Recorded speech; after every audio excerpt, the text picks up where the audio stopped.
Now to the coronavirus pandemic. Dr. Anthony Fauci says he believes the U.S. will get, quote, very good control of the virus sometime this year. Cases have begun to fall in parts of the country, and experts say vaccinations are playing a key role. More than 99 million people are fully vaccinated. That's 30% of the U.S. population. And there is good news for New York City, which was once the epicenter of the nation's outbreak. Here's Nikki Battiste with the details. Tonight, the Big Apple could be back in a big way. We are ready to bring New York City back fully on July 1st. In just 2 months, New York City's restaurants, theaters, and stadiums will be allowed to reopen at 100% capacity. You've gotten vaccinated. You've done so much to fight through this crisis. But across the country, there are worries tonight about the decline in vaccinations. Nearly 62% of adults are still without a shot. The risk is being felt in Washington state, the first to be hit when the pandemic began, now seeing another surge with hospitalizations up 15%. In neighboring Oregon, hospitalizations are up 18%. The governor there now extending the state of emergency for another 60 days, saying lives are at stake as the battle with vaccine hesitancy continues. We're sort of at a vaccine cliff where supply is outweighing demand. What's happening? You know, we knew that this would happen eventually when the vaccine first rolled out. One was the last mile, getting the vaccine to the locations it needed to be so that it could be given to people. And during that period, we had many more arms that wanted vaccine than vaccine was available. Now it's no longer the last mile. It is solely down to the last inch, getting the needles in people's arms. Back in New York, beginning today, anyone 16 and over can walk into a vaccination site for a shot. Perhaps no dose more welcomed than the one received by Christina Paz in Staten Island, vaccinated by the nurse she credits with saving her life while she was hospitalized with COVID. It's not who I was expecting to the person, that helped me so much. She was so sick. I was just so excited to be the one to give you your second vaccine to, move on from this horrible year that we had. Dr. Anthony Fauci said today to expect new guidance for fully vaccinated people in the coming weeks. He also said he believes COVID-19 will be under control within this year. Elaine? Nikki Battiste, thank you. Dr. Amesh Adalja joins me now. He's an infectious disease expert and senior scholar at Johns Hopkins University's Bloomberg School of Public Health. Dr. Adalja, welcome. U.S. vaccine demand has dwindled in recent weeks. Experts worry it's due to an increase in vaccine hesitancy. Remind us, doctor, about the research involved and the safety of these shots. Well, what you have is an extreme amount of data that the Pfizer, the Johnson & Johnson, and Moderna vaccines are highly efficacious. They are basically the ticket out of this pandemic, and they've been given to hundreds of millions of people around the world. And when you look at the safety signal, they appear to be extremely safe. Some of the safest vaccines that I think I can recall.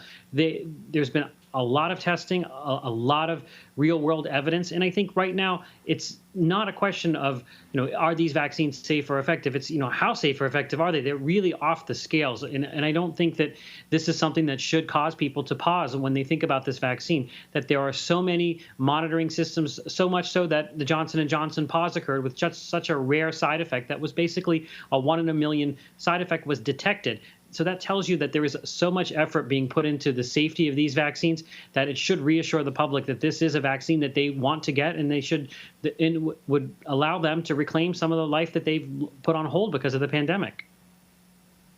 Well, according to the New York Times, more than half of U.S. states have seen a drop in new infections, over the last 2 weeks.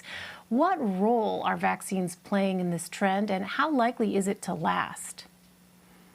It's all the vaccines, basically. What we're seeing is people getting vaccinated and the virus having a harder time finding new people to infect. So I do think we're already starting to see the impact of this vaccine. We've already seen it in hospitalizations and deaths, as well as nursing home cases and deaths. And now it's starting to turn into what we would expect to see when you get the population immunized. So when you look at countries that were highly vaccinated, like Israel, when they got around that 40% mark, they saw cases drop precipitously. I think we're getting there around 30% now, and it's likely all the effect of the vaccine plus some of the population immunity from prior infections. And I do think it's durable. I think we're removing the ability of this virus to cause serious disease, hospitalization, and death.